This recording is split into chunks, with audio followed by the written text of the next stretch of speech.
البني آدم الشكاي هو نفسه اللي هتلاقيه بينطبق عليه مثل قليل البخت يلقى العظم في الكرشة. اتعود انه يشتكي بدل ما يدور على حل لمشكلته، ودايما بيرمي اللوم على كل اللي حواليه بدل ما يدور في نفسه.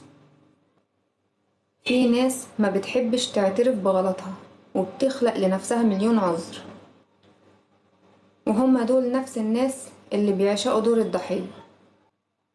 ولو غلطته هتلاقيه دايما يقولك أنا ما كنتش أقصد، أنا عملت بس كده من حبي وخوفي عليك، وهيغير لك السيناريو كله وانت مش حاسس علشان يرضي نفسه وينصرها عليك.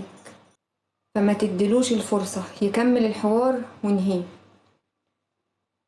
لأنه هيصعب عليك كل حاجة ومش هتلقى كلام تاني تقولهوله، وهيفضل يودي ويجيب فيك، فاختصر الكلام معاه أحسن. انت بتحتاج اللي يسهل عليك دنيتك ويهونها وما يحملكش فوق طاقتك.